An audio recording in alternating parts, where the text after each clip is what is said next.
All right, you guys, I am here again with Dr. Joe Zundell. Welcome. Thanks for having me. I really appreciate it, Pam. Thank you. Yeah, I'm so excited to have you on. You guys, I'm going to read straight from Dr. Joe Zundell. You want me to call you Dr. Joe? Want me to call You you can just Dr. call me Joe. That's fine. Call you Joe. All right. I'm going to read it from his website, though, because it's very well put, and you guys can go there if you want to check him out, too. Dr. Joe Zundell is an educator and a well-published cancer biologist. I'm just going to leave that there. So I want to start with some very basic questions. I want to tell you, in order to prepare for this conversation, I like to ask questions of my small community, local and a little bit online. And also I ask my kids and some of their friends what questions would be, because I think in some of these big conversations, it's really important to go to the basics. So I ask from 8 to 80 questions on what would you want to know about cancer? And first of all, what is a cancer biologist? You want to ask me what is a cancer What's biologist? what's a cancer biologist? So that was a question I said. Yeah. I have a cancer biologist on, and what would be your questions about cancer? And a lot of it was like, what is a cancer biologist? Like, what do Yeah. they do? That's a good point, because a lot of people, even when I tell them that I have my PhD in cancer biology, they're like, "Is that even real?" Yeah. So I think it's something that we don't hear. We hear doctors, we hear, Yeah. whatever, but what is that and what role does that play? Yeah. So somebody who has their PhD specifically in cancer biology is somebody who specializes their research on some of the, or I guess on the foundations that govern what makes a cancer cell a cancer cell. And there's a variety of different mechanisms of things that enable various types of cancers. Now, it doesn't mean that we understand all the different types of cancers. It just means that as cancer biologists, we understand, just as the name would suggest, the biology of cancer. Okay. So, I mean, that's just the simplest way of putting it. But again, there's often this confusion between, what is an MD and what is a PhD.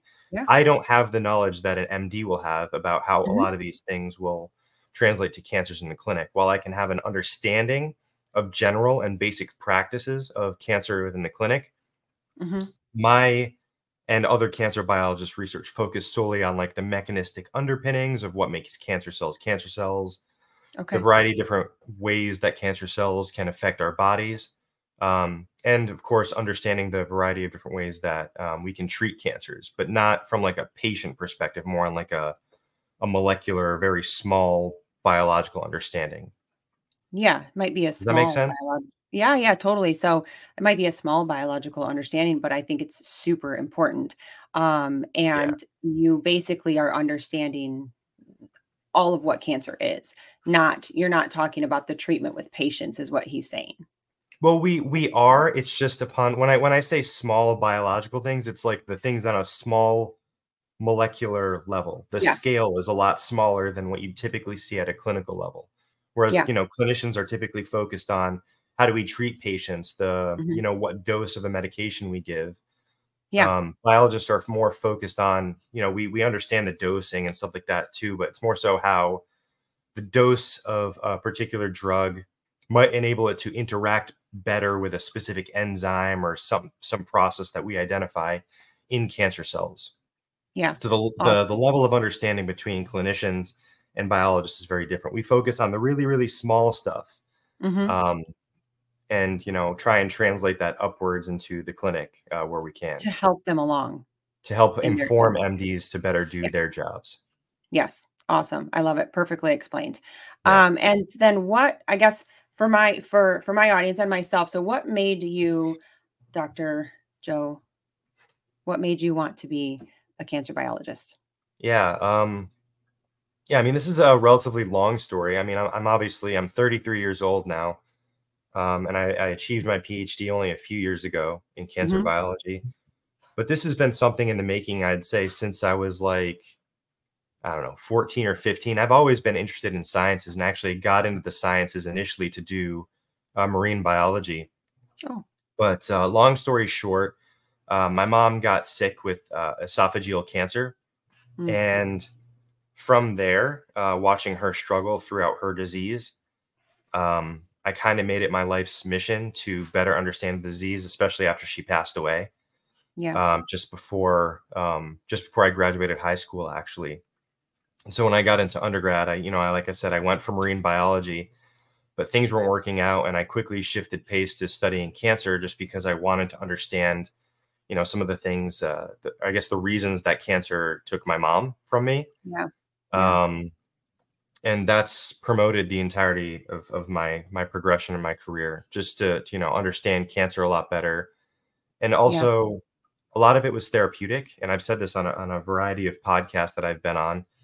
um, the pursuit of my degree was largely therapeutic because it gave me solace, and I didn't have to feel as hopeless at the end of the day, because throughout my education I've learned that cancer is just a really tough disease, and it's not always everyone's fault. Hmm. It's just very, very complicated. And yeah, I mean, this is why I focus on my page and on my social presence about trying to help others implement things that they can do in their society to reduce risks as much as possible. But Yeah. understand that there's going to be some natural risks to just being a living being on Earth, that Yeah. there's only so much that we can do. So Yeah. it started, like I said, from losing my mom, from a place of grief and struggle. And now it's become, how can I utilize some of my education to help people make better decisions about how they go through their lives, and implementing better healthy choices as they get older, and Yeah. reducing risks for diseases like cancer. But obviously there's overlap there, and reducing disease risks for cancers. The same behavioral traits can reduce other types of disease risks for like Alzheimer's, diabetes, obesity, those sorts of things. Yeah. I love that. So that's a pain to purpose story is what I like to call that. Yeah. Yeah, I have a little similar of a story with, I am a cardiac rehab director as well, an Okay. intensive cardiac rehab director, and a very condensed story. My mom passed away of the things that I get to teach patients every Yeah. day. And if she had had that kind of program, she may have, she may have at least lived a little happier when she was here. So there's Yeah. that pain to purpose. I completely relate to that. So I think you can tell when somebody is in it for some type of purpose like that. And you can certainly see that across the board. So Yeah, I thank you for appreciate that. sharing that. That's Yeah, and I awesome. think a lot of this too is, as you point out, is sometimes it's about mitigating the effects of a disease, Hmm. and really focusing on quality of life, because at some point there's not much you can do from a clinical perspective, and so the Yeah. best that you can do at any given point might just be to just make somebody as comfortable and as happy and as healthy as possible, given what they have, and just giving them tools to just enable them to live as Yeah. long as possible and as happy as possible despite Yeah. having a disease. Because if like cardiac problems, there's a lot of genetic issues there too. It's Mhm. passed on through family. I have my own heart issues, high blood pressure, and passed on through my family that I regularly struggle with too. Not only that, just being on social media gives me high blood pressure. But Definitely. a lot of it is just about mitigating health problems as people get older, and the same is true regarding cancer. Yeah, yeah, and you're empowering them to Yeah, make choices I and hope. all of those things. Yeah, yeah. Yeah. Well, you are, and you're, and at the end of the day, people can do what they want with the information they have. Right. So I wanted to ask you, what is cancer? That was across the board from 8 to 80, and I know that's a very basic question.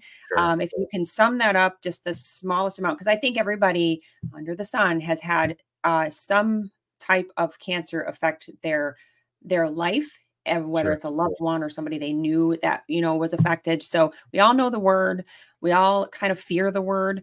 But can you maybe just explain at the very basic level, what is cancer? Yeah, it's something that gets really complicated really quickly, because Mhm. as cancer biologists, we dedicate our entire studies to determine what is cancer, because Mhm. it's not like it's one disease either.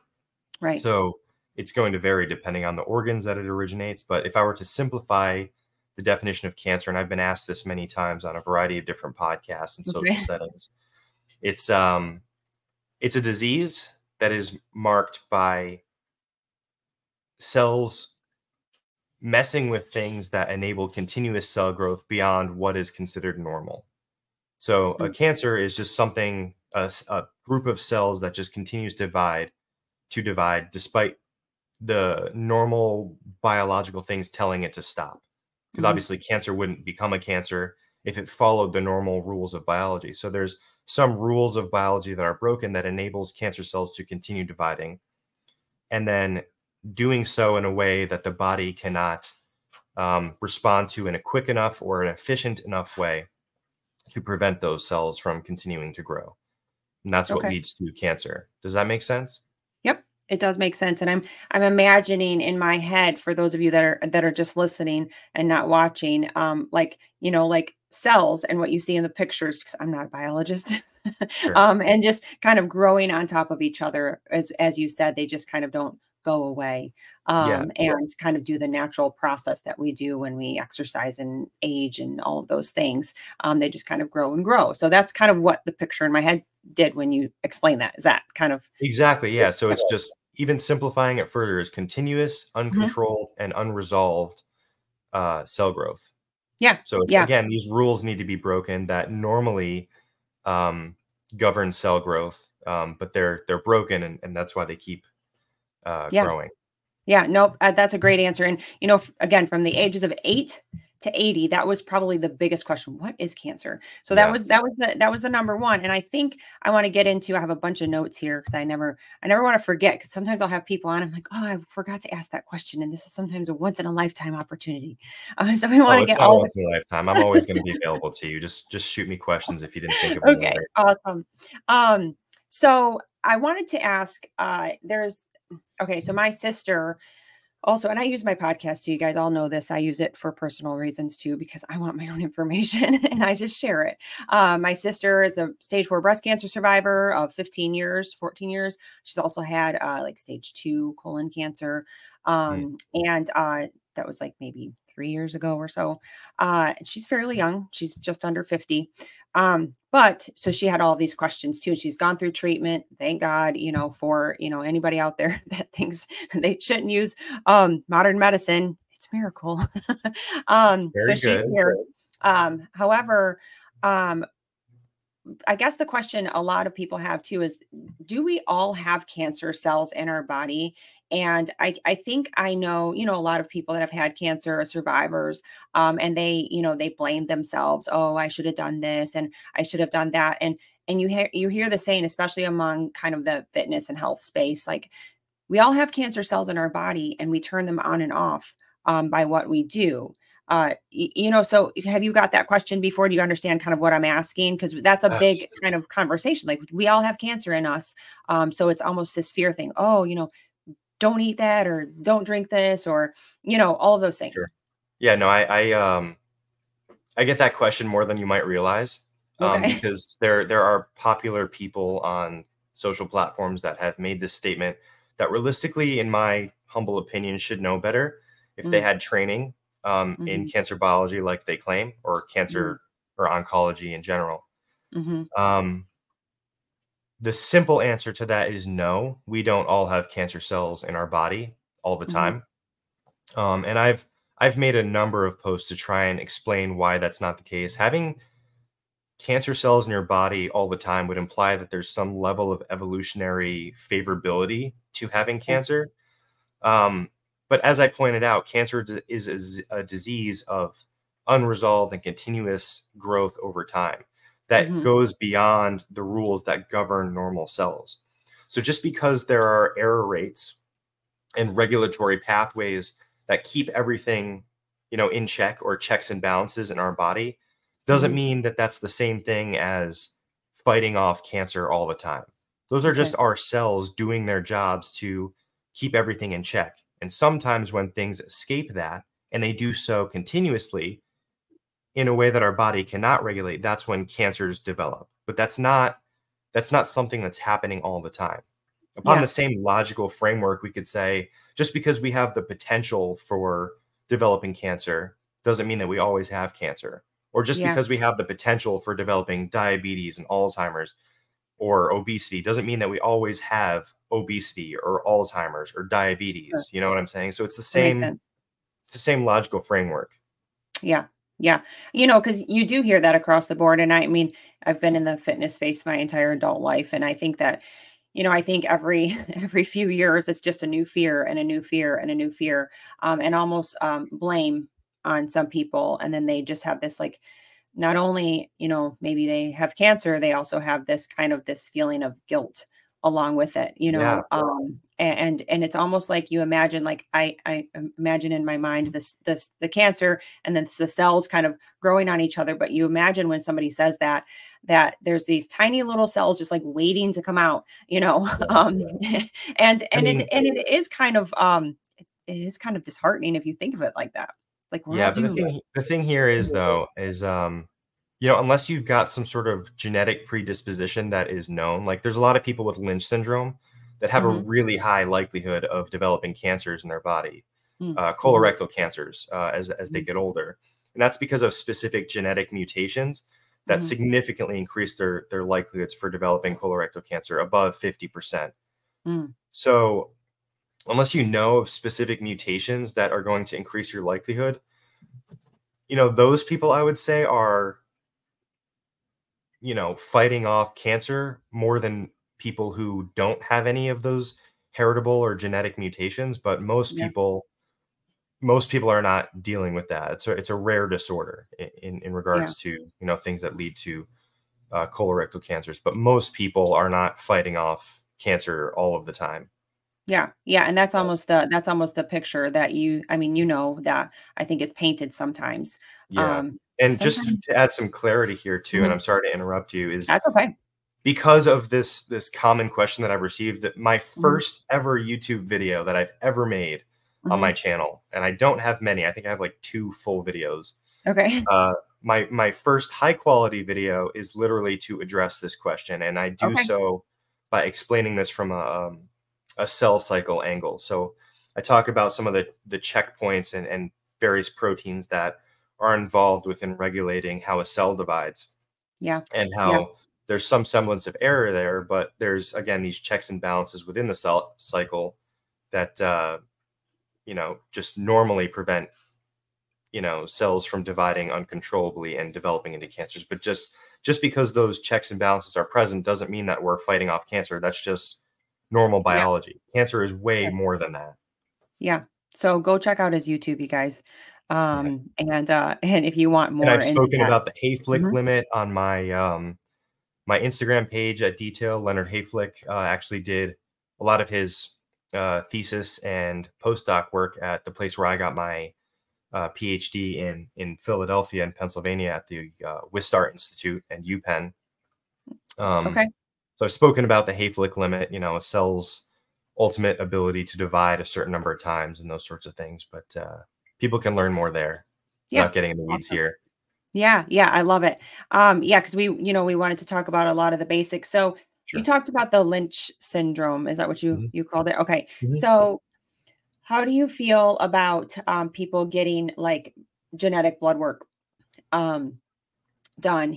Because oftentimes doctors will suggest that, or maybe they want to get it themselves. I've heard it said to me a couple of times. I haven't gotten it yet.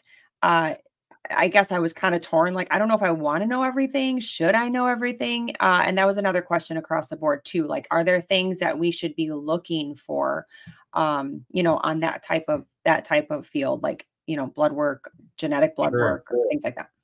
Yeah, no, this is a great question too, because as you pointed out when we first started speaking, is cancer can be a really scary diagnosis. Mhm. So it can be scary to learn that you have some predisposition to specific types of cancers if you find a mutation, like BRCA mutations, or in the case of Lynch syndrome, there are these mutations in DNA repair enzymes. Um, yeah, so I mean, I'm a big fan of this global idea that knowledge is power. I would Mhm. rather know something is there and Yeah. implement strategies to reduce my risks where possible than Mhm. not know something and then later on be surprised by, oh, now I've got um, some type of cancer that I could Yeah. have known information before. Yes, I could have dealt with the fear initially, but Yeah. implemented strategies to help reduce my risks again where possible, if I can Yeah. do anything. And so when it comes to Lynch Yeah. syndrome, these people, they usually know because some family member has had it because it's, very heritable. Hmm. Like a friend of mine, he inherited it from his dad, this mutation in one of these DNA repair enzymes from his dad, and it Hmm. significantly increases his risks for developing colorectal cancer. So throughout his life, ever since he's been young, he's established things within his diet that will help reduce um, levels of inflammation, bad inflammation, not good inflammation, Hmm. chronic unresolved inflammation within his digestive tract, Yes. to reduce the likelihood of polyps from forming. So Okay. this would mean something like implementing a lot of soluble fiber into a Hmm. person's diet. So something like Metamucil, psyllium husk, Yep. non-fermentable fiber sources, eating a lot of fruits and veggies, are really just Hmm. paying attention to diet to reduce levels of chronic and unresolved inflammation in the colorectal tissue. Yeah. But this, just because he reduces his risks, or people with Lynch syndrome reduce their risks by consuming high fiber diets and paying attention to their diets, doesn't mean that they won't get the type of cancer because the mutation predisposes them immensely. They Yeah. just reduce their risks immensely, but they might get it still over time. Yeah. Does that make Yeah. sense? Yeah. So it gets kind of that peace of mind to know that you're doing all you can and at Yeah. least preparing your body if you do get it to heal Yeah, with where treatment. you're able, yeah. And of Hmm. course, like I said, and going back to your initial question, I'm a huge proponent of, like I said, knowledge is power, Hmm. getting whole genome sequencing where you can. There's a Hmm. company that I'm familiar with that is actually growing right now. It's called Panacea Genomics.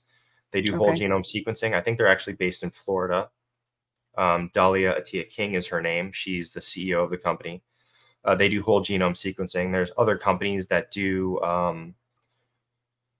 blood tests. So there's Mhm. Galleri. There's a number of blood tests that will check for things like circulating tumor DNA to assess Um, mutations of DNA that, if you have a predisposition, the DNA from the cancer cells might end up in circulation. You can detect those with a high degree of sensitivity. yeah. There's other tests that check for epigenetic differences and methylation statuses on DNA to look at a variety of different expression patterns of genes associated with cancers.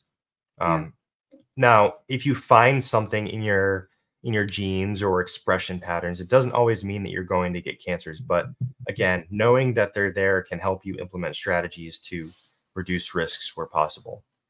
And Yeah. so Yeah. No. you can do one test, but often I want to say that just because you do one test doesn't mean that that one test is going to give you a strong sense of what you need to do.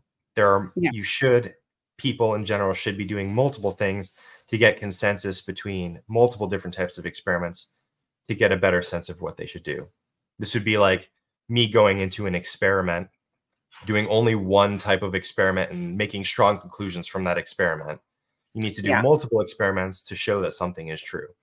And that's Yeah. why I suggest doing multiple different types of tests and trying to correlate all of those findings to make conclusions. Yeah, no, that makes sense. And actually, that kind of takes a lot of the pressure off of yourself and almost the fear of those testings because Mhm. sometimes you do feel as if, because, our minds are so powerful, where if we see something, we get so fearful and then we almost Sure. start believing that that's going to happen to us. And then, and I've changed my life by changing the way I speak to myself and, by Yeah. the way that I think about things versus, somebody else that might see something like that and say, well, I'm just doomed. I'm going to get whatever my grandma had. And now I'm just going to give up, because there's that side of the coin as well. But I Yeah. love the way you put that, that it's just this information in your hands and to get multiple, almost like multiple opinions, like from a Yeah. doctor, you're like, oh, well, get different opinions from different doctors, to form your own kind of plan and have your team on. Yeah. I mean, even from my own training as a PhD, doing wet lab research, working with cancer cells, working with preclinical models like mice and rats and guinea pigs and all these sorts of things, and even Yeah. clinical samples from humans. We're trained in our research to do a variety of different methods to prove a point from different angles. So Mhm. whenever I see something enhanced in a cancer cell, I can look at the protein, I can look at the RNA, I can look at the epigenetic access, the opening and closing of chromatin to see how all of these things relate to the observation that I'm seeing that relates to a specific protein being upregulated. And then I can look at, if it's an enzyme, I can look at the dynamics of the substrate interactions about how it's controlling specific chemical reactions in a pathway of things. Yeah. So yeah. we're encouraged all the time to do a multitude of different experiments from a variety of different angles to show where something is happening. You can't make a conclusion from just focusing on protein or focusing on RNA or just focusing on DNA. So it takes multiple things from different angles to make the strongest conclusion possible. And then making that more complicated, going outside of in vitro stuff that's done in a lab in, outside of humans, going in vivo into clinical models or preclinical models like mice or various rodents, or even looking at human samples if we're privileged enough to do so. To try and make correlations. Yeah, no, that, I mean, that actually kind of takes the pressure off of just that one test and making you think that that's your fate. Yeah. And I think that's what you're saying is this is just to give, we have so many things in 2024 right now at our fingertips to be able to look at and to help ourselves with that information to live our best life, because that's obviously your goal. It's my goal in the fitness space, is to help empower people to live as well as they can while they're here. And I think it takes the pressure off, because I've always been one to say, well, I don't know if I want to get those tests because I feel like I do everything I can all of the time, to live as well as possible. However, it does make sense to maybe get multiple tests just to give yourself a big picture of what's going on. Yeah. And I mean, it's also goes without saying that no matter if you have the perfect lifestyle and you implement all the things that I tell you to regarding exercise and a balanced and nutritionally rich profile, and you focus on your sleep health, you can still get cancer. Yeah. But the thing, is that you should still be doing your best to, maintain consistent exercise, eat the things that based on your own individualized path will make you healthy, focus on those sleep habits, reducing alcohol intake and trying to minimize smoking as much as possible. So it's all of these things that we have to do, but still knowing that doing all of these things, quote unquote, perfectly, we can still get cancers. And I think at the end of the day, that's a scary thing, but I know at the end of the day that, I practice what I preach. I know that if I implement my own advice into my own lifestyle, that even at the end of the day, if I get cancer, I did my absolute best, with what I had in my society, with my health insurance and whatever I have, whatever privilege I might have as well. Yeah, exactly. Yeah. And so then I also know that even if I do get cancer, that I know the therapies available to me will help me, deal with that as it comes.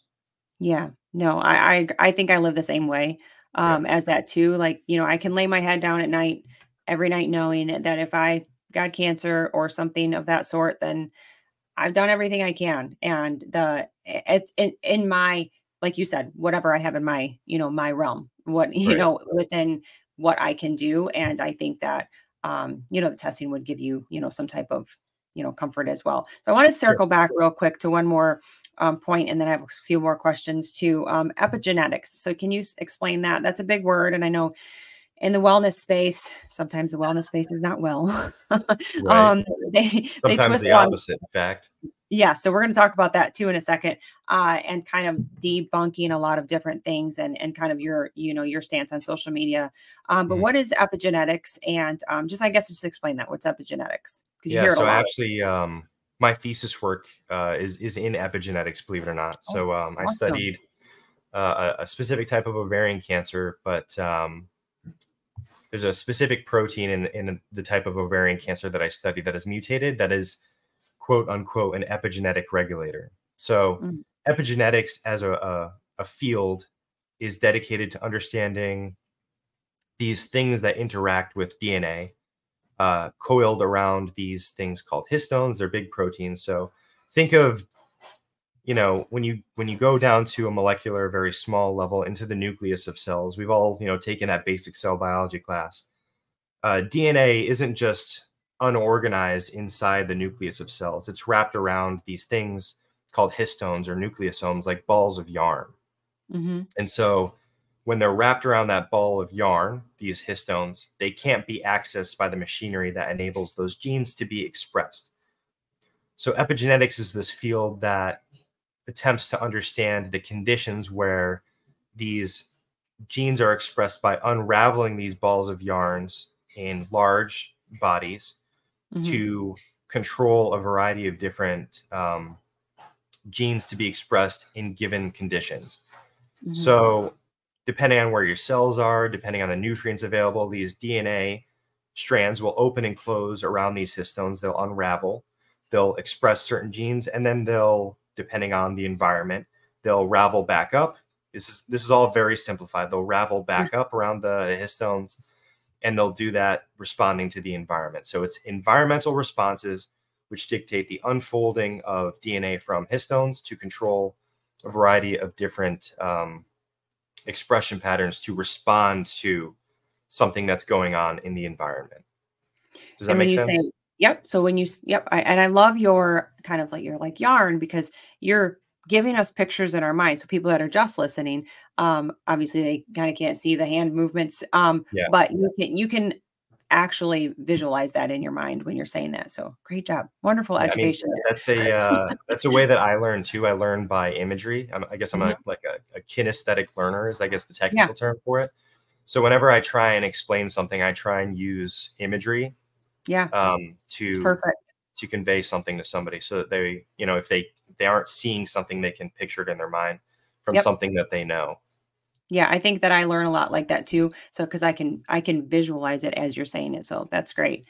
Yeah. And so we wanted to answer that, but I wanted to kind of go back to when you said environment. You're talking about the environment like in your body. So that's, and also the things, environment outside of use, like exercise, nutrition, sleep. Is that what you're talking about when you say it's external and internal environment? Yeah. So a lot of this is like, from a very small scale perspective, epigenetics is controlled by largely nutrient availability. And by nutrients, I mean things like amino acid availability, fatty acid availability, sugar availability, oxygen availability. And even from a, I guess, biophysical perspective, these physical interactions can control how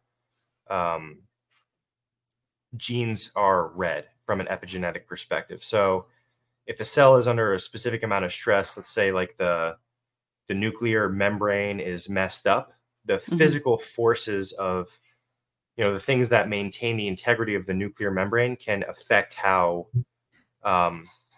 genes are expressed. So it's a number of things, not even just nutrient availability, but also physical forces that affect these things as well. Yeah. And it gets really, really complicated. I'm just doing my best to try and simplify a massive field. You'll lose my listeners. But I love the simplicity of how you're explaining it, and we can all understand it. Like I said, I ask people from 8 to 80 and these questions across the board just for us to be able to be understanding. And of course, my ultimate job is to empower everybody through the guests that I have on. So I wanted to talk about what is, obviously this is Living Fit. I am a fitness professional, of course, my entire adult life. And what is the role of exercise when it comes to like cancer prevention, cancer, and that kind of question? Sure. I mean, there's no singular positive relationship between exercise. There's many positive relationships between exercise and cancers, and actually very few negative relationships, because it's important for me to talk about the context. Like there's a lot of situations where we have to weigh out the pros and cons, but in general, the pros of exercise far outweigh any cons associated with disease risk reduction. But specifically in relation to cancers, our skeletal muscle is tightly linked to our lymphatic system. And again, I've said this on a variety of different podcasts, and now adding that to yours. Our skeletal muscle contractions are tightly linked to our lymphatic system.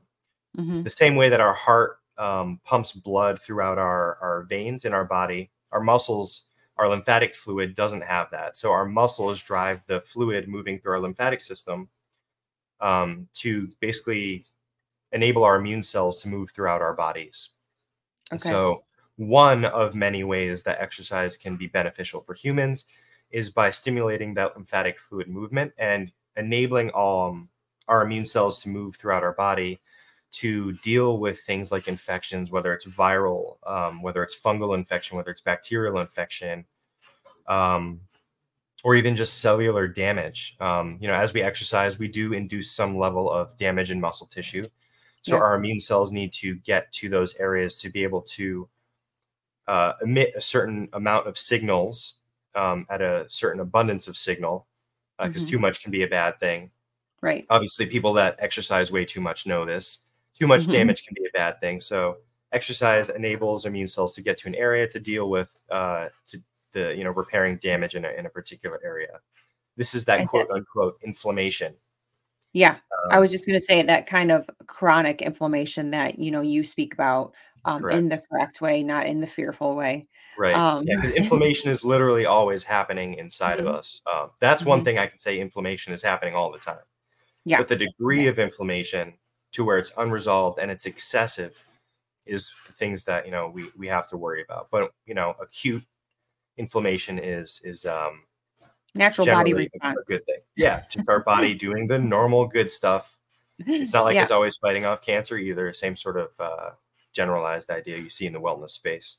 Yeah, yeah, for sure. And then, so are there certain, I know, I come from a bodybuilding background and, I'm in a CrossFit gym here and I love muscle just as much as anybody else, Sure. for a lot of reasons, because I want to live independently as long as I can, and, Good.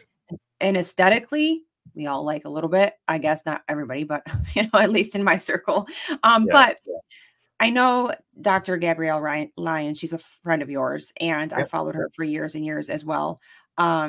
She talks, and I'm always excited to hear her talk because she, from the bodybuilding space that I grew up as a teen.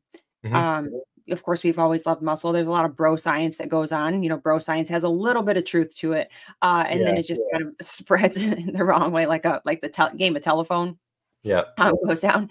However, I love to hear her talk about it because it kind of brings that excitement back to me when it comes to talking about muscle in a really healthy way. And I'm not Right. talking big bodybuilder muscle either, but she talks about people being under muscled instead of individuals being, maybe carrying over too much body fat. She really Mhm. kind of rephrases that conversation. So how do you feel about that? Do you feel as if most people could use that term more under muscled and could benefit from gaining muscle? I like her endeavors in terms of Mhm, trying to push this message associated with people being under muscled. mhm, And I've tried to provide nuance where I understand mhm, in this messaging. I wouldn't say that people are generally under muscled. mhm, I think understanding the balance or the homeostasis associated with having a healthy level of muscle tissue, which is mhm. generally pretty high, versus having a healthy level of fat tissue, because we also need fat tissue in our bodies, Yeah. is important for people to understand. And so, in a latest podcast, actually, she was recording with Luisa Nicola, who's another friend of mine. Okay. They were talking about, the I guess the healthy effects from myokines, which are types of proteins or cytokines released from immune cells and even muscle cells Mhm, that enable muscle tissue repair, and also muscle protein synthesis through a mhm. variety of different regulatory pathways in muscle cells, and even into immune cell regulation as well in terms of making muscle cells healthy. Yeah. Um, but one thing I've tried to understand here too is that, or help other people understand, is that we can certainly focus on building muscle, but we also need to understand that fat tissue is also capable of releasing cytokines or adipokines in these cases. And so having a healthy level of balance between muscle tissue and fat tissue in a way that they're not competing for each other in our bodies can enable us to live a healthier lifestyle. So again, it's all about balance. You can have, and maybe she'll have some sort of disagreement with me on this. You can have too much muscle to where it can Yeah. be stressing on body parts like the heart. Just in Yeah. the same way that you can have too much fat. But in general, people that are exercising healthy, paying attention to their bodies, trying to, implementing effective rest strategies into their Hmm. fitness plans, Hmm. um, really focusing on building muscle in a healthy way. In general, people that are adapting those strategies are going to be healthier. So in this, I will say people are under muscled, trying to build muscle will develop healthy outcomes by Yeah. focusing on muscle tissue health. And Because even in the doing so, it'll reduce the amount of unhealthy fat tissue in the body. There's very healthy fat tissue in the body too, but I won't get into that. It's also not my area of expertise.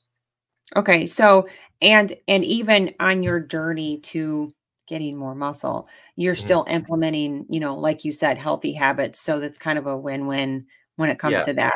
Yeah, is kind of yeah, what you're saying. And you can be over muscled. So I kind of have had that opinion even my bodybuilding career. I'm also a bodybuilding judge, and I that's know cool. that sport rides the line of healthy and unhealthy, and any really good professional bodybuilder will tell you those last few weeks are not the way that you should be living. It's very Yeah, unhealthy, and yeah, to carry that amount of muscle that some of the pro level bodybuilders are carrying, men specifically, even women. Can ride that line as well. Like, is it too yeah, much? yeah. So I And mean, there's I've always these, had that opinion. Hmm. yeah, there's these super physiological levels of muscle that are gained from, things like anabolic steroid use, and we know Yep. that, in relatively older populations, people who have higher age, um, if you take steroids for an extensive period of time, it can put a lot of stress on like I said, your heart earlier. Hmm. But when it comes to bodybuilders, these people are super lean. I would say that these people are vastly under adipose. They're very Yeah. low fat, which is Yeah. very bad for their health as well.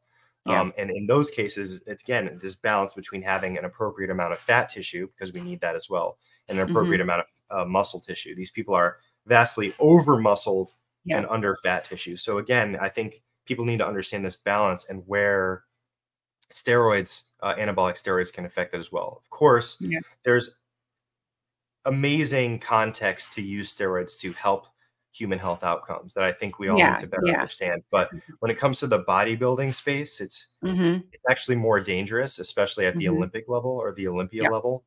Yep. Um, And I think that's a big conversation, and my I guess it would kind of be excuse like my past and my that's kind of where I came from and how I got into the space, as a teen, and just kind of seeing, just the over not even pushing past their genetic potential, mhm, but you everybody knows that, at least they should, that anabolic steroids are part of the pro level bodybuilding for the most part.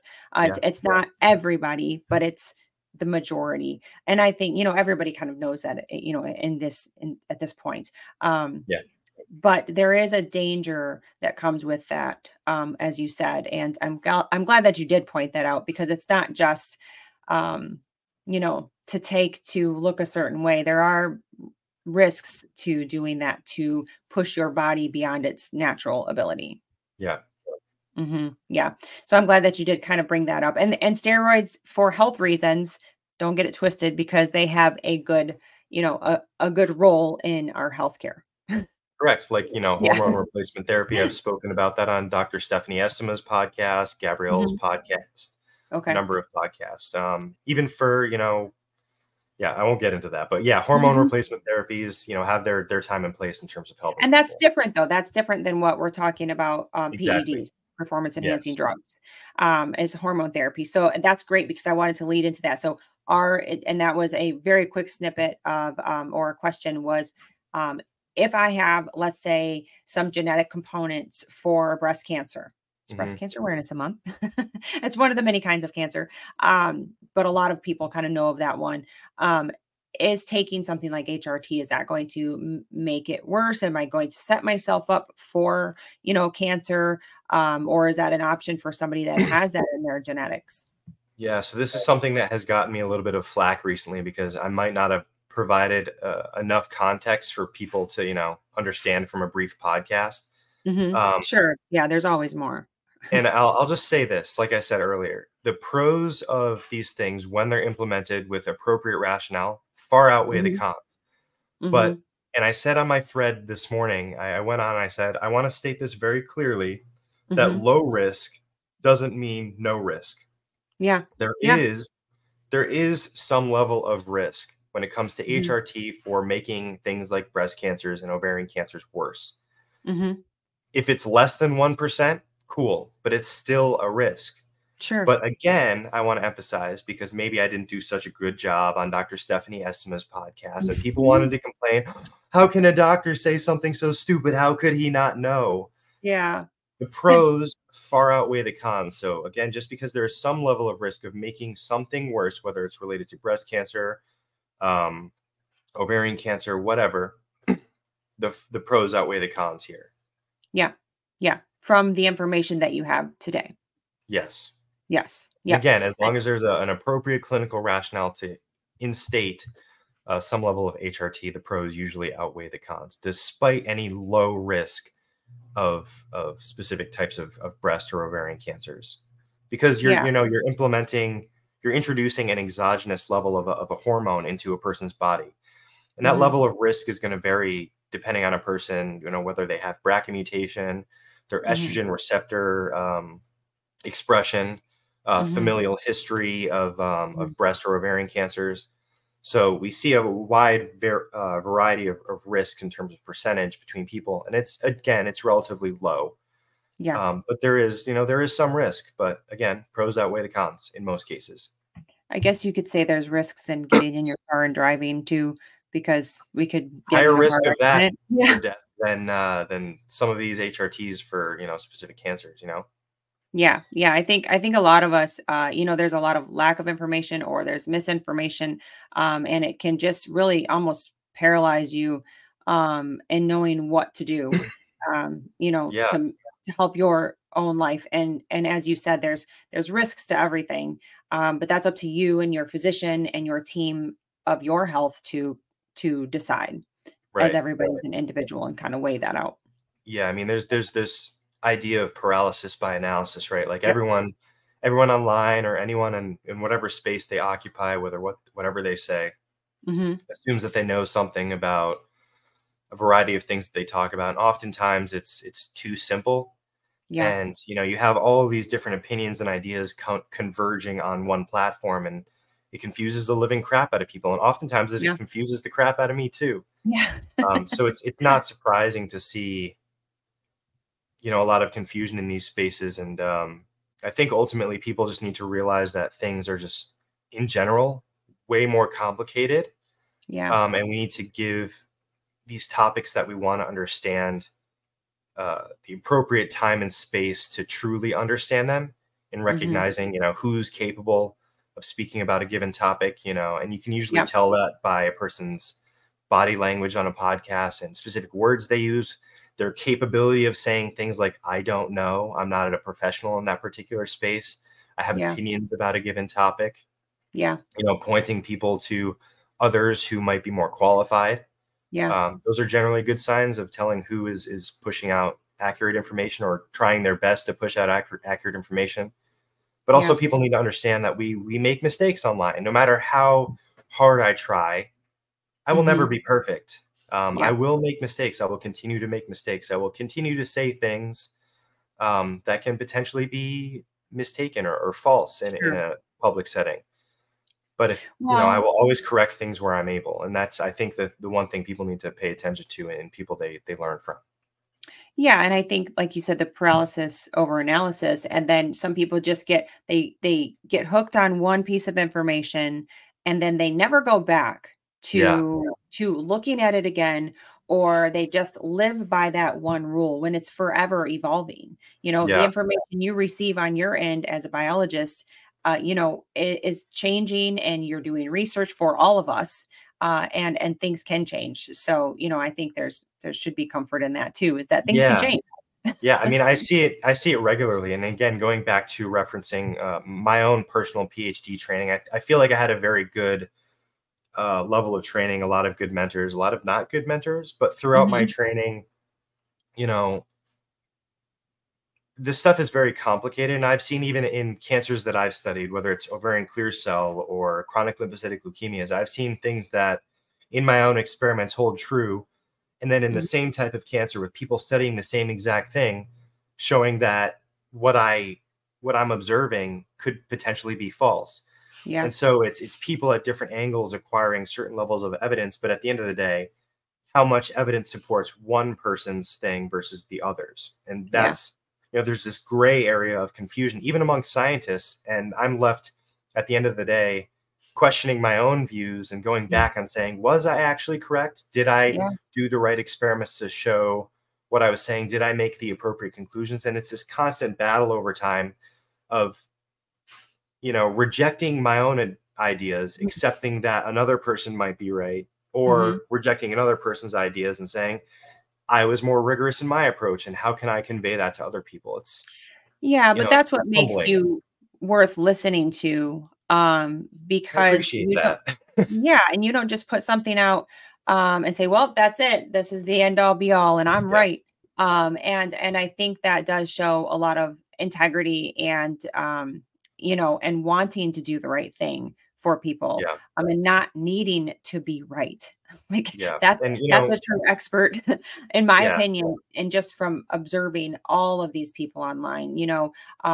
We can talk about that for a second. Is the approach that you take in educating people. So my hesitant on that one too because Mhm.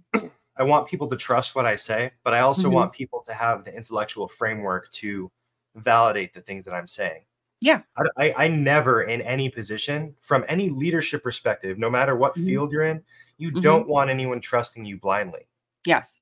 Yep. So, my goal as an educator in anything that I do is to give people a sufficient enough understanding of the things that I discuss Mhm. such that they'll be able to look up and validate the things Yep. that I'm saying to determine how truthful they are and how often contextual they are. So while I want people to trust me and implement the behaviors and things that I say online, um, it's significantly more important for me for them to under. I expect people to develop enough of a logical framework to where they'll, For for yeah, us to want to look into it, and yes, and to yes, and I think because it can be intimidating. So yeah, people just want to know what to do. yeah, And and I get that. I do too. mhm, mhm. But And if I don't have somebody showing me what to do in a way that I don't quite understand, yeah. that's Yeah. going to enable more Yep. confusion because then, for example, like if I go in my experiments and I just follow a protocol because Mhm. so and so developed this protocol, let's say they got a Nobel Prize or whatever, and they did this protocol and they did a beautiful experiment, and they got a great result. If I follow that protocol to examine a specific thing that I want to observe, and at the end of the Mhm. day I get a result that I can't interpret, Mhm. then I have no idea if it was something that I did wrong in the protocol Right. or if that's just biology. Yeah. You know what I'm saying? Great, So, great like, point. you Yeah. can follow a protocol, but you have to understand why you're doing something. Yeah, I know. I completely agree, because when I teach at cardiac rehab ICR and when I teach in my online fitness programs, my biggest part goes into, and heart for cardiac rehab, it's always a pun Good pun. Great intended, job. is to educate them. And that's when they come in, I tell them, especially my cardiac patients, Mhm. your job here for the next 12 weeks is to learn and let me help you understand what to do. Yeah. Um, and not just what to do, but why we're doing what we're doing. And we show them the heart and we explain how it works. And in fitness, we explain why we're doing what we're doing so you can have that understanding. So I completely Yeah. agree with, and I think that's the same point that you're coming from, is you want to give that power to somebody to say, this is where I'm at, but this is the why behind it. Yeah. I love And it. Yeah. it's totally going to be very challenging. It's going to be Yeah. hard. It's going to Mhm. piss you off most days. It pisses me off most days. Yeah. But you've got to try, right? It's like, Mhm. it's like every year we ask for help for, qualified tax professionals to help us with our taxes. If I don't Mhm. understand what they're doing, I could put myself in a position to be audited by the IRS, Yeah. Like, we Great have to point. understand all of these different things so we can go about our lives in a productive way. And I Yeah. think avoiding disease risks is a pretty important one to add to the docket of things to learn, right? Yep. I think it's probably up there in the top 3 for sure, for sure. Tax evasion reduction, disease risk reduction, and maybe, I don't know, what's the third, in your I opinion? yeah, I don't know. Probably that's just the top 2. That's all Okay, we need. maybe that's it. Disease risk reduction and reduction of tax evasion. That's it. Yep. Yep, and we'll live a happy life. I wanted to ask you really quick, for is there any specific exercise modalities that are helpful? So I have to ask you a few things before I have to let you go. Sure. Um, any specific exercise protocols that you have seen that would be better for I guess for overall health, for cancer prevention and even after treatment? Is Okay, there so anything this is better than the other? yeah, Like weightlifting versus, cardio, and I yeah, mean, no, I know I I hear that too, but let's talk about it from your perspective and what you sure, do. I understand. And again, I'm not like a specialist in this area, but from my Mhm, own perspective, it's not like an either or situation. It's a heavily nuanced discussion, as is anything, mhm, right? We've spoken about the complexities of these things and how they mhm. realistically need to be considered. Um, a lot of it is going to be individualistic. And I just did a reel on this, actually featuring Joshua Weissman, who's a YouTube chef, Okay. who made great point that everyone's fitness and nutrition plan is going to be individualized. Mhm. And so you can't expect a breast cancer patient who has had a double mastectomy to be able to do a chest press the same way as somebody who hasn't, or a Yeah, regular healthy, quote unquote, healthy person. yeah. So exercises need to be adapted for the person doing the exercise. And so Okay. whether it's weightlifting or cardio or both, Mhm, they should be implemented by somebody who's qualified to enable that person to do exercises safely and consistently for a long mhm. period of time. And those Yep. things need to often be changed over time as that person gets older, depending on surgeries, mobility, injuries, nutritional Mhm. status, a variety of things, Yeah, as a person goes through their lives, not even yeah. just dependent on treatment plans. So in the research, there are optimal, exercise modalities Mhm, regarding, resistance training. I think resistance training, if people are able, resistance training will be the most likely to have positive benefits, even in cancer patients. yeah. But, if you're a cancer patient and you've just started your therapy and you're just really dealing with fatigue, you can't make it to the gym, maybe Mhm. weightlifting is too much of an emotional hurdle, nonetheless a physical hurdle, Yeah. just going for a walk. I know that Mhm. walking is not the greatest, um, I but think if it's great. that's I got myself in a lot of really good health after I had a lot of injuries by sure. walking. But Yeah. that's the thing. It's like Mhm, if that's all you can do with what you're given at that time, not that you mhm, should always be doing that, mhm. then that's the best you can do. Yeah. And hopefully you get to a point where you can start incorporating running, or you can get to a point where you can incorporate weightlifting again. From resistance But you training. shouldn't be Yeah. walking for the rest of time, or just running for Sure. the rest of time. There's a multitude of things we should be doing over time. So there's So no basic one shoe fits or one size fits all approach. so whatever you can do to your capacity, just do something and then progressively get better. Yes. That would And I be the also goal. tell people something that they enjoy doing. Yes, I right. don't want somebody going to the gym and they hate it, because their likely to stick to that behavior is going to be a lot lower than if Yeah, they were to do some level of exercise they enjoy. yeah, If it's yeah. I don't know if you've seen this trend. Have you heard of hobby horsing? No. It's I don't mean to impose judgment on this because it looks ridiculous, but Okay. there's these, you had that when you grow up, maybe you have this like horse thing that you Okay, ride on, are you you gonna gallop say with it. ride that? Okay, okay, yep, Yeah. yep, I know what it There's is. there's competitions with this stuff. If you're one of these people that love hobby horsing and you compete with Okay. it, no matter how ridiculous something might look, and this is going to be somewhat controversial for me, if you love hobby horsing, stick to that. But if you hate Awesome. going to the gym and you love hobby horsing, just stick to hobby horsing. You know, Hey, there's a lot of movement. Sounds like I whatever mean, works. it's a great, honestly, it looks like a great leg exercise. And You're they're galloping. probably, oh, now I'm gonna have to Google that. Check Google that that, out. hobby horsing. Maybe I And just they're stimulated probably people to do it. and they're probably yeah.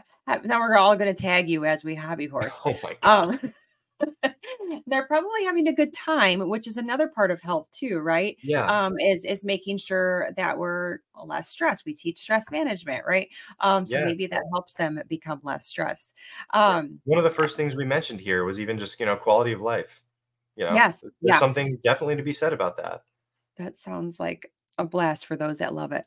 Yep. Um, I and might what even go about? try it now. It seems fun. I think you should, and you should tag me, and we'll start a whole thing. Yeah, hobby Okay. horse. And I can't wait to see your cats in the video, wondering what the heck that you're doing with Yeah. that exercise. Yeah, we'll see. We'll see how that goes. And then what about sugar? So we know nutritionally, does sugar cause cancer? Is it going to turn on cancer cells? Because that's a big message across the board. Yeah. So again, this one's very complicated, and there's even a lot of professionals that don't quite understand this to the level that I think they should. And that's Mhm, my own opinions, and I could be wrong here, but there is no position that sugar causes cancer. And by mhm. sugar, I'm specifically referring to glucose. Like But that added doesn't sugar. right. Yeah. But this doesn't mean that sugars like glucose don't act as fuel sources for cancers. Mm, It's just the way that the sugar or glucose is used by cancer cells in somebody who actively has cancer, who has been diagnosed with cancer, is going to be different than that of a normal cell that's utilizing glucose in the quote unquote normal way, depending on where it mhm, is in the body. mhm. So, in some contexts, yes, glucose specifically can accelerate specific processes in cancers, but this doesn't mean that starving yourself of foods that contain sugars or glucose Mhm. will reduce a person's likelihood for cancers. But this Okay. also doesn't mean that a person can consume sugar foods with an abundant amount of sugars and have zero risk for potentially making a cancer process worse. Because our Mm, bodies, even in somebody who has cancer, mhm. it's a lot more than cancer cells, right? So a variety of different cells need a variety of different types of sugars, not even just Sure. glucose, to perform their functions. And Yeah. so whether glucose or amino acids or fatty acids or nucleic acids acts as a fuel source for cancer cells, it doesn't justify cutting them out entirely from a person's diet, because your body is Okay. much more than cancer cells if you have Yeah. cancer. Yeah, which we covered in the beginning. We're not just Correct. full of cancer cells waiting to come out and Right. turn on. Yes, Right. yes, I love that answer, and I can't not ask you this. My sister, of course, I will ask all the questions for her. Of She's been course. through a lot, Tell her and to message me as well. If she does she have an Instagram or okay. anything? Yes, she does. Yes, she does. Okay. And so she's gone through her treatment of colon cancer. It wasn't connected to her breast cancer. It was a different kind of gene, I guess. So it wasn't the same. It was different. Okay. And so she wanted to know, after all of that, even though it's been years, she, like you said, even emotionally, sometimes people have a hard time exercising, and she's one of those. She knows I would tell that. So we're completely opposite in that. I love exercise. It helps me. She likes exercise, but she has this emotional, like, weird thing about it. Sure. But what should she wanted to know, what should she do after all of her treatments? So she's gone through her treatments. She's technically cancer free, aside from, stage 4 kind Great. of, she's a survivor of 14 years. What should she be focusing on now after all of her treatments? And then with her colon cancer too, like, because they don't really give you anything, just like Yeah. with diabetes, they just give you a piece of paper and say, okay, there you go, you're free. But Yeah. she's like, what should be the top things that she should work on? Yeah. I mean, these top things I reference often, even in, people who don't have cancers or any Mhm. diseases. Yeah, so we'll Um, tie that into the question of what are your top things for people to focus on for their health, overall, after treatment, to yeah, prevent cancer as best they can sure. too. And literally, if people subscribe to my newsletter, the first email they're going to receive is Mhm. my top 5 cancer Yeah. risk reduction protocol. Yes. So sign I up to my subscribe. newsletter. Mhm. It's on my website at drjoezundell.com. But you can And also I'll go post onto all my that below Instagram. too. Yeah, Mm-hmm. my Instagram, there's a link tree in my bio. You can sign up Mm-hmm. for my newsletter there. You'll receive these. But my top 5 cancer risk reduction things are, and probably not in any specific order, are implementation of consistent and safe exercise in relation to something that somebody can do, right? Because we spoke about briefly how it's personalized, right? It's consistent So exercise. Yep. yeah. Period. So whatever your sister can do, she should try and do that where she can, Mm-hmm. just as anybody can.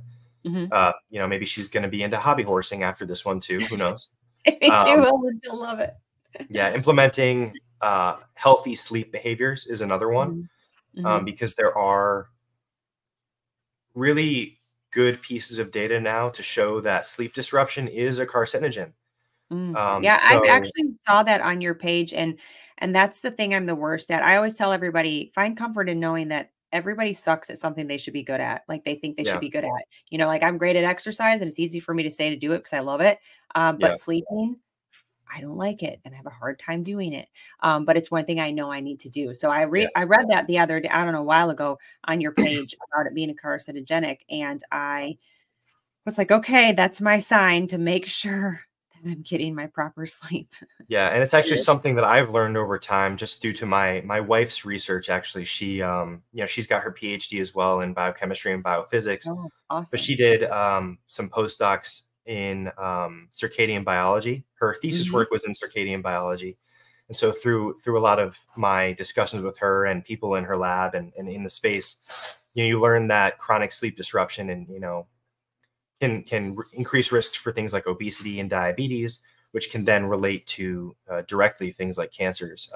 yeah, The mechanisms vary, of course, from a biological small perspective, but yeah.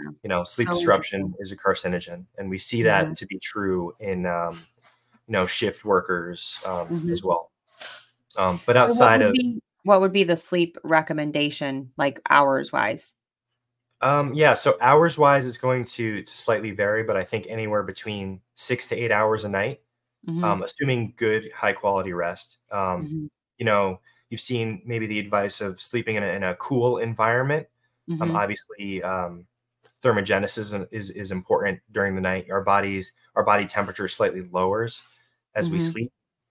So, having an appropriate sleep temperature, mhm. which will vary depending on, a person's level of comfortability. I Sure. prefer a very cool environment. So my apartment when I go to sleep is about 70 degrees Yeah, Celsius. I I do would prefer 68 honestly a little usually. bit cooler. Okay. But my Yeah. wife, she's Puerto Rican, so Oh, her body is more adapted to warmer she's taking temperatures. A note. comfortable temp for her is like 75 degrees maybe, but Oh, I wow. sweat like crazy in that. So Yeah, our house is um, about 68, I think. We're in Michigan, so yeah, we like it pretty cool, yeah. as well. I think I would, yeah, sweat at 75. Yeah, and of course, exposure to light. Obviously, the more light we have in our bedrooms, the more it's going to impact our quality of sleep. So try and ensure as dark of an environment as possible. Whether it's Mhm, having blackout shades, you can get a sleep mask, mhm, proper neck support. Obviously, mhm. a good bed helps. Good Yep, blankets, comfortable yep, linens, those sorts of things. Basic advice that mhm. people are literally sleeping on. Yeah, Um, pun intended. yeah, exactly. Um, but outside of this, it doesn't get any more basic than, minimizing alcohol and smoke exposure in our environments, Mhm. um, and sun safety, radiation Ah, safety. yes. Um, I am very familiar with the fact that visible light, from our sun comes with Mhm. a variety of good wavelengths of light, but Yes. also bad wavelengths of light if we don't protect our skin and protect our eyes and hair and our bodies. Yeah, Um, yeah. so So too there much are of a good thing can be bad. exactly, like we Mhm, know that ultraviolet radiation stimulates vitamin D production in the skin, mhm, and that is obviously very healthy. mhm, It's a good thing, especially in an era where a lot of people are vitamin D deficient.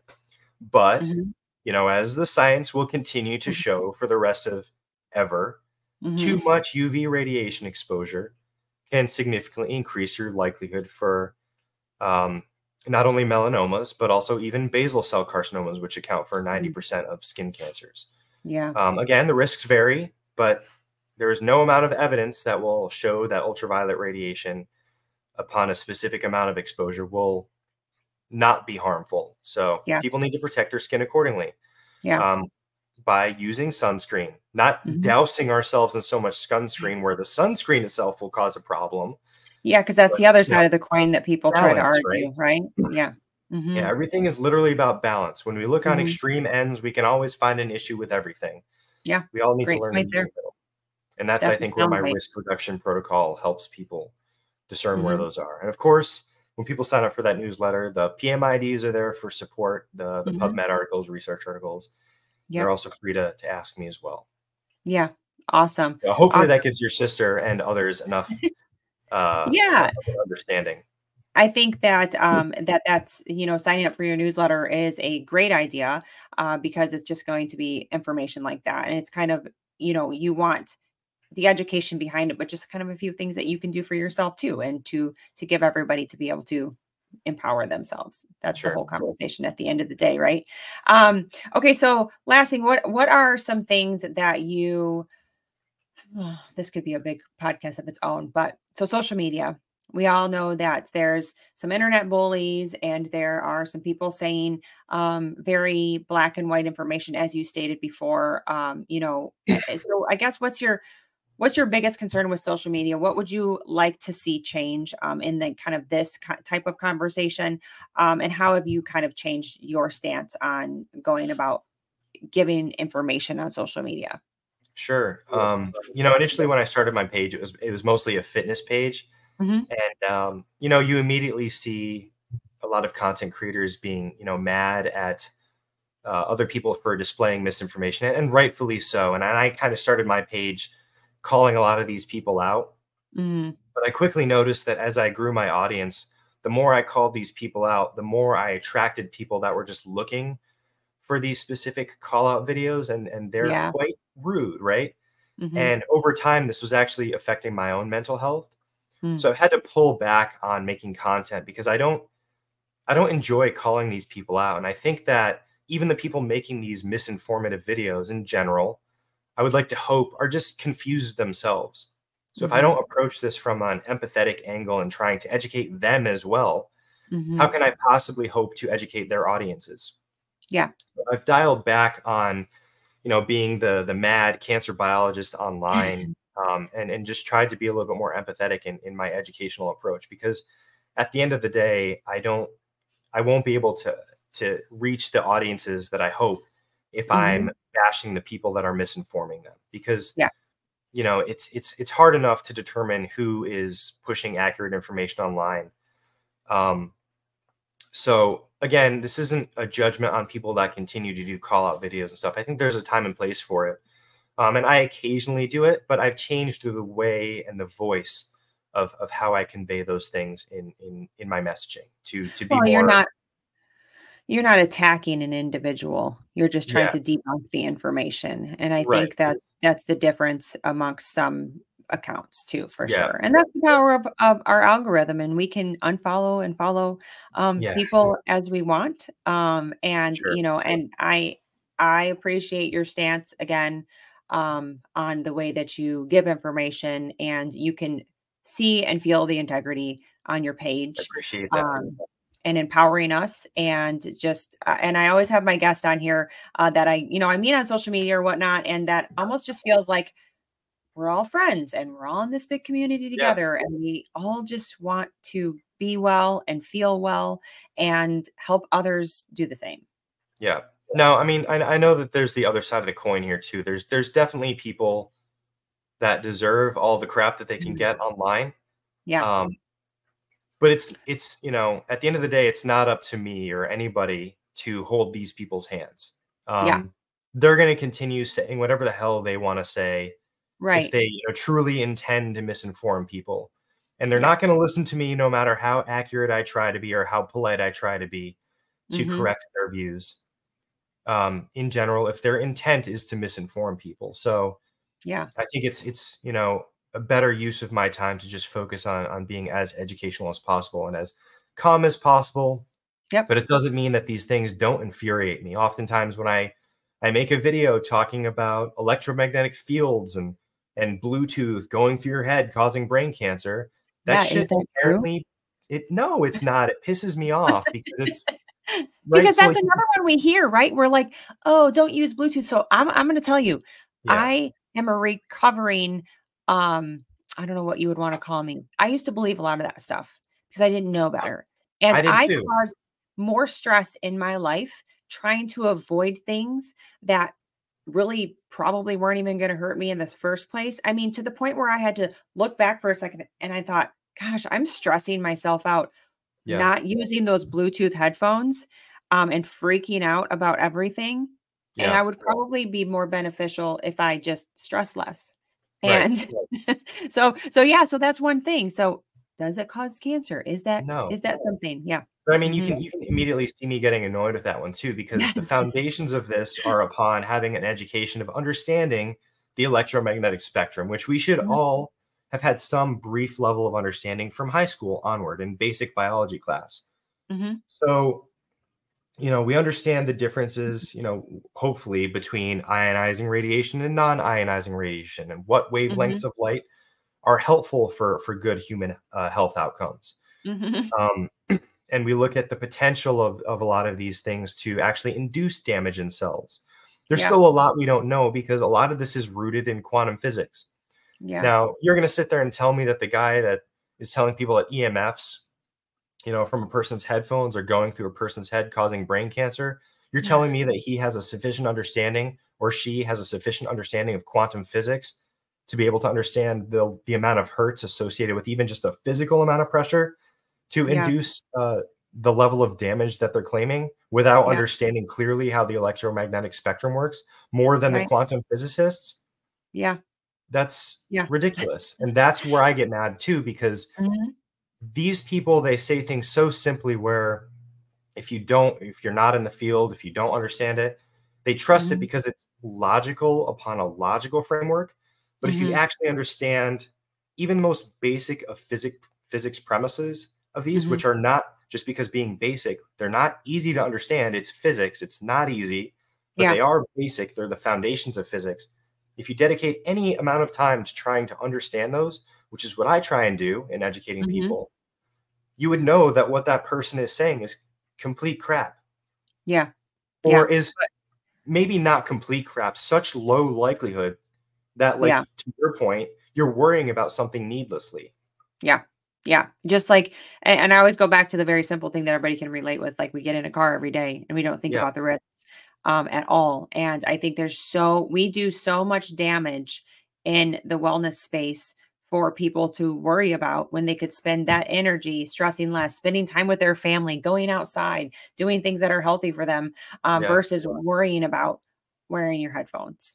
yeah, I'm sure And it's led to some severe agoraphobia. yeah, and the headphones are convenient. I like my Bluetooth headphones. But it's also like, if I go to the gym with my wired headphones and they're getting in the way of me doing what I'm doing and they're frustrating me, I would Mhm. rather whatever risks come with wearing Bluetooth headphones, Yeah. which again are minimal at best, assuming Mhm. you bought good headphones, Yeah. um, than the wire getting in a way of me having an effective workout. Yeah. Because again, as we've said many times here, the Mhm. pros of these things far outweigh any cons associated with it. Yeah. But a And lot you're of not wearing them people, all the time. right, you Yeah, shouldn't yeah, be. I mean, in yeah. some businesses, people are. They might have greater risks than others, but in general, the pros outweigh the cons, and people like to exist on these extremist spectrums to have definitive answers for things. But realistically, there's a lot of gray area that people need to exist in, and understanding that, everything is on this spectrum where nothing rarely exists on the Yeah, extreme ends of each spectrum. yeah, There's always this middle area that people need to compromise on in understanding not only their health but anything about their life. yeah, yeah. Yeah. No, I love it. Um, I wanted to thank you for this. I went over my time. You guys, I told them, I said, I get a little bit chatty about stuff and Me there's just a too. lot of questions and I love listening to your information. Signed up for your newsletter when you had it in your stories. And I think everybody should do that. I'm going to link that below. Is there anything you want to kind of end with and give my audience anything? Yeah, I mean, outside of this, I'm very approachable as a person. I demand Mhm. respect on my platform. You can disagree with me all you want. In fact, I Mhm. welcome it. Yeah. But as long as anybody approaches me with a level of respect to understand my views, Mhm. know that I will also do my best to try and understand another person's views. So Mhm. anyone can come to me at any time. I'll do my best to get back to people. I'm very responsive, but respect is demanded. And I've found that I need to say that more these days than ever. Um, Yeah. as Which people, is unfortunate, right? I feel like that's a little unfortunate, but it's good to just it's put it out usually there like close to that. election time, anyways. So I feel Yeah. like that's typically the cycle, right? Yeah. Especially in the United States. But yeah, Mhm. I mean, follow me on Instagram. Yeah.